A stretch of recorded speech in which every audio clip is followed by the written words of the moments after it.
you've never heard of the best movies of May 2026, here's my top 10 most anticipated. Usually I just do a PowerPoint, but for this month in particular, the reason I'm looking forward to these movies is because of the trailers. Every trailer looks so good. So the only way I can explain why I'm excited for these is to show you the trailers. On May 8th, we get Takeover, which is about... This is the Fast and the Furious. I'm not kidding. It's about a recent parolee drawn into the street racing scene in Atlanta who gets coerced by an international thief to execute a high-stakes diamond heist. How is this not a Fast and Furious movie? Also on May 8th, we get Mortal Kombat 2. I have not seen Mortal Kombat 1, but that's just because my tastes were different back then, and now I need to see it, because this looks rad. It's about the fan-favorite champions, who are now joined by Johnny Cage himself, who get pitted against one another in the ultimate battle to defeat the dark rule of Shao Kahn that threatens the very existence of Earthrealm and its defenders. Still May 8th. Yes, we still have not left May 8th. We get The Sheep Detectives. It stars Karl Urban as Johnny Cage, and I do not recognize anyone else in this movie. It's a comedy where every night the shepherd reads aloud a murder mystery, pretending a sheep can understand, and then he's found dead.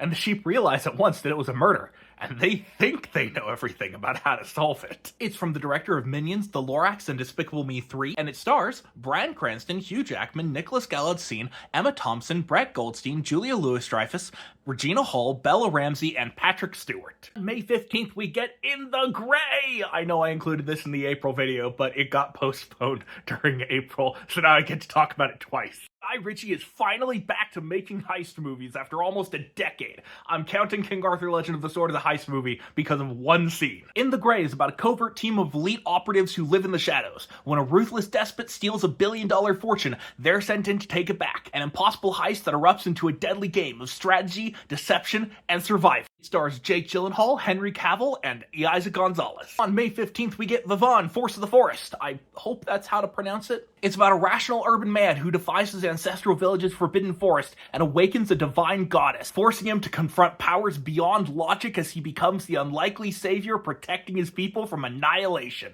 It's a Hindi movie, and Hindi movies are so rad. On May 15th, we get Is God Is. Again, I wasn't particularly looking forward to this one, but then I saw the trailer, and this looks so cool. It's about two sisters who embark on an epic quest for revenge, confronting a charged family legacy that will push them to extraordinary lengths. On May 15th, we get Life Hack. It's about Kyle and his friends who hack for fun, pranking online scammers, and then seeking a bigger thrill, they target billionaire Don Hurd through his daughter Lindsay's social media, stealing his cryptocurrency. It appears to be a Scream movie, and I'm really looking forward to that. On May 22nd, we get I Love Boosters, which follows a group of shoplifters who take aim at a cutthroat fashion maven. It's directed by the rapper Boots Riley, who you might recognize from Sorry to Bother You. And it stars Keke Palmer, Lakeith Stanfield, Naomi Ackie, Demi Moore, Eiza Gonzalez, Will Poulter, Don Cheadle, and Eric Andre. On May 22nd, we get Tuner. It's about a piano tuner with hyper-acute hearing, whose meticulous skills for tuning piano leads him to discover an unexpected aptitude for cracking safes, turning his life upside down.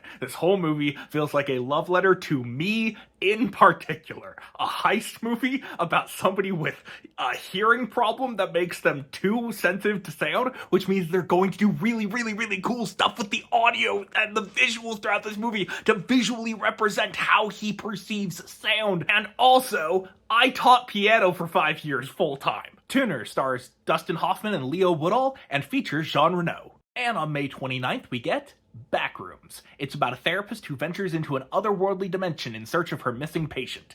And again, the trailer looks so good. This is such a good use of the concept of liminal spaces. Backrooms stars Chiwetel Ejiofor and is directed by Kane Parsons, the guy who did the YouTube series about the Backrooms. It's produced by Dan Levine, who you might recognize for producing Arrival, Free Guy, and The Adam Project, and it's also produced by Sean Levy, who you might recognize for directing Deadpool and Wolverine, Free Guy, and The Adam Project, Oz Perkins, who you might recognize for directing Longlegs and the Monkey, and James Wan, who you might recognize for Insidious, The Conjuring, and Saw. Follow me for more movie love. You can get these videos a week early and help fund my movie at patreon.com/moviesandheists. So special thanks to these patrons for helping to fund my movie.